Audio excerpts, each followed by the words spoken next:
Hi everybody, welcome to engVid.com. I'm Adam. I have a bit of a dual purpose lesson for you.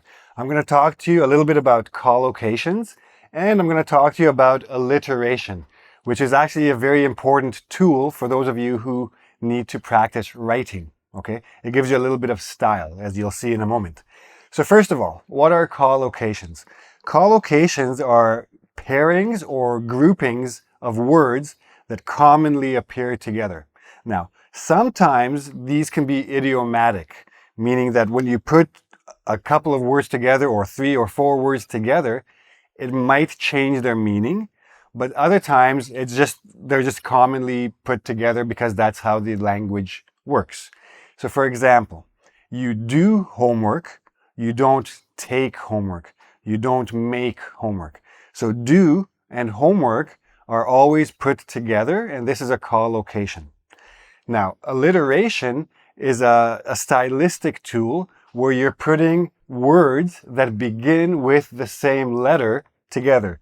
F and F, C and C. And this creates a bit of a sound. And again, remember, it's mostly for writing, but it creates a sound in the reader's mind that makes it a little bit prettier, I guess you could call it. So what I'm going to show you today are 11 collocations that are also alliterative. Means they use alliteration when they're joined together. Some of them are idiomatic, some of them are very straightforward. The words, each word separately works the same as when it's in a combination. Okay? So for example, feel free. So I have the F and I have the F, so feel free. This is a very common collocation. People use it all the time. It basically means like help yourself, or don't be shy, or like basically, mi casa es su casa. My house is your house, right? Do whatever you want. So basically, don't hold yourself back. Feel free to do whatever you want. If you want to eat some food, yeah, feel free. Go to the fridge, take whatever you want. Can I use your computer? Yeah, feel free. No problem. Use it like it's yours, right? Very commonly thing. So feel and free, each word by itself basically stays the same in the collocation. Crystal clear. This is a little bit more idiomatic, although crystal is our basically very clear glass, and that's why it's clear. So it's a little bit redundant, but we use this collocation quite often as well. So if somebody asks you, do you understand? Yes, it's crystal clear. Okay? Or somebody may ask, is this clear? Yes, crystal clear. If you want to emphasize that the explanation was very easy to understand, right? There's no questions, no misunderstandings. And again, crystal clear, CC, that's your alliteration. Now, another reason I made this lesson is because collocations are a little bit tricky for a lot of people. The alliteration sometimes makes it a little bit easier to remember. So I hope this helps a little bit. Is that clear?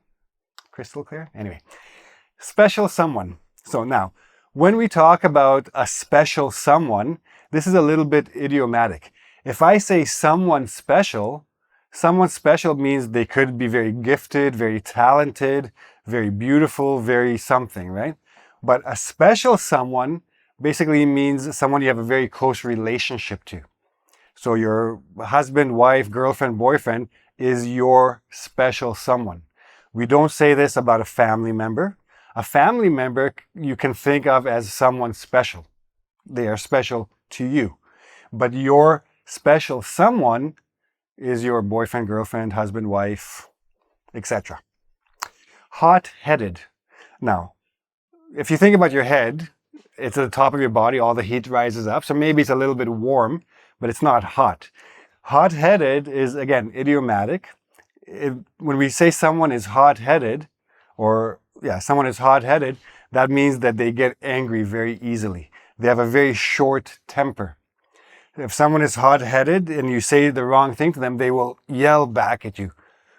Or they will get very angry, or they'll throw a chair against the wall, right? They overreact. What we also sometimes do say is a hothead. We can say someone is a hothead, and we put the two words together to create a compound. And it's one word, hothead. Or as an adjective, that person is hot-headed, right? And again, HH to make the alliteration. Now, very often when you go to a store, you can mix and match items. So a store will say, buy any 5 pieces for $20, right? And you can mix and match. So you can take one from this department, one from this department, and put them together. Or, for example, clothing, especially let's say a bikini store. You don't have to buy a complete set. You can take one bikini top that's this design and another bikini bottom that's this design. You can mix and match. And this is a very common collocation, and it's very literal. Mix the items and match the things that work well together. You can also mix and match items at a restaurant. You could do it at any clothing store. Basically, when you're going shopping, that's when you're going to see this particular collocation with MM. Okay? Cold calculation. Now, this is a little bit harder to explain. And technically, it's very straightforward. It's not really idiomatic. If you think of cold, cold doesn't always mean like temperature. A person can be cold, means like feeling cold, or a person could be cold, meaning they don't have much warmth inside. They don't have a heart. They think in terms of reason, not in terms of feelings. They use their head, not their heart. So you can say they're a little bit cold. Maybe it's true, maybe it's not, but that's what people often think. So a person like that, who always thinks with his or her head, basically he calculates everything in a very logical way. So everything is a cold calculation. This person does not think about how people are affected. This person doesn't think about consequences for other people. He or she thinks about his own needs, his own interests, okay? So everything that he does is based on a cold calculation. It's very logical, very thought out, no feelings involved, okay? That's the meaning of this. So again, if you think about governments, most governments are cold, I guess you could say. When a government decides to go to war against another country, it's a very cold calculation. Lots of people are going to die, but the government is thinking about the economy, it's thinking about oil, it's thinking about expanding its power. So it's only about cold, hard facts, not feelings, not caring really about other people. Very cold calculation. CC, of course, KK sound. First and foremost. Now, first and foremost, let me say that this is a very useful expression, okay? First means this is the first thing I'm going to tell you, and also the most important thing that I want to mention. So we use this to start a sentence, especially in writing. You could use it in speaking as well. When you say first and foremost, you are emphasizing the point you're about to make is very, very important. And before you consider anything else, you must consider this point. If you don't consider this point, everything else is not really important. So when you're making an argument in an essay, for example, for those of you who are going to take an English exam, IELTS, TOEFL, etc., this is a very useful tool when you start your body paragraphs to introduce a very strong argument. First and foremost, kids should stop eating drinking sugary pops because ... Example. Anyway, first, foremost, FF. Pressure point. Now, for those of you who like to get massages, there are all kinds of different massages, but some of them are pressure point massages where there's particular points on your body that if you apply pressure to them, they affect all the rest of the body. So that's the literal meaning of pressure point.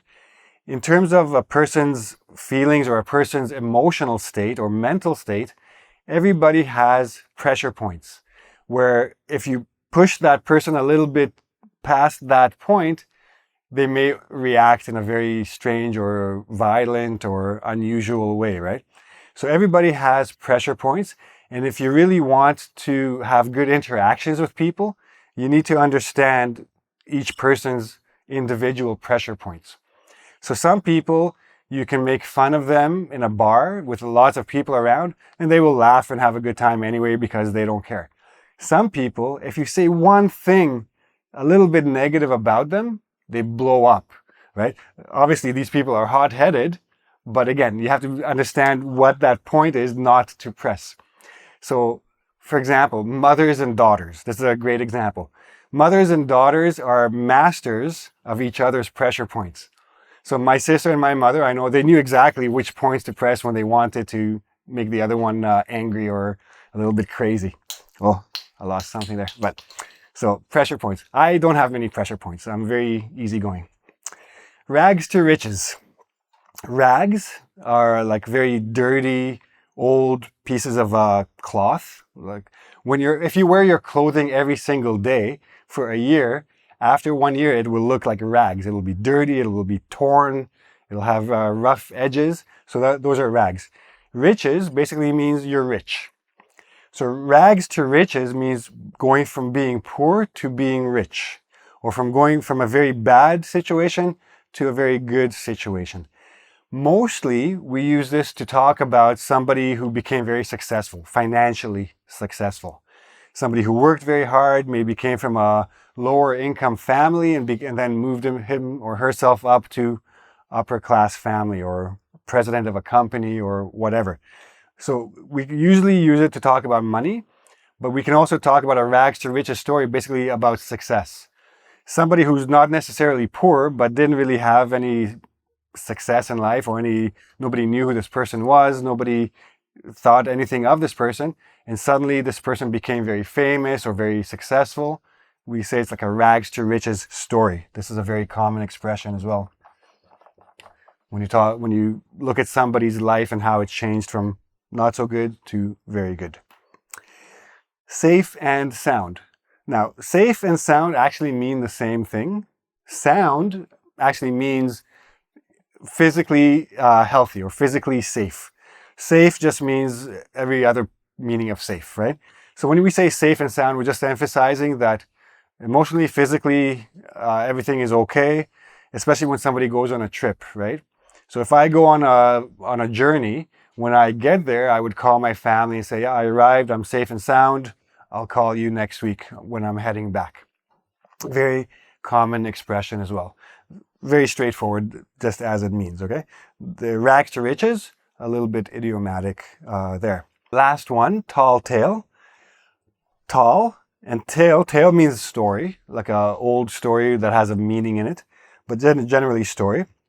A tall tale is idiomatic. It means an unbelievable story, right? So when your child has an excuse why he didn't do his homework, or why the couch is upside down, for example, he will say, oh, the dog was chasing, another dog came into the house and our dog was chasing it, and they ran over the couch and it fell over. And then the dog's owner came in and he was trying to catch them, but I didn't do anything. I was just sitting here watching, right? So then the parents understand this is a tall tale. Essentially, it means a lie. When you lie to somebody and you give them a very fancy story to try to cover the lie, that is a tall tale. And we usually use it to talk about it with kids because they have very good imaginations, right? Okay, and those are all the collocations I have for today. Again, they may be a little bit tricky, but they're going to be easy to remember because of the alliteration. And if you're doing any writing, try to use alliteration to add a little bit of style, a little bit of prettiness, I guess, to your writing, so the reader doesn't get bored. Okay? If you have any questions about any of these, please go to engVid.com and ask in the comment section. I'll be happy to explain some more. There's also a quiz where you can test out your knowledge of these expressions. And don't forget to come back next week. If you like the video, don't forget to give me a like and to subscribe to my channel. And see you again soon with more interesting English things. Bye-bye.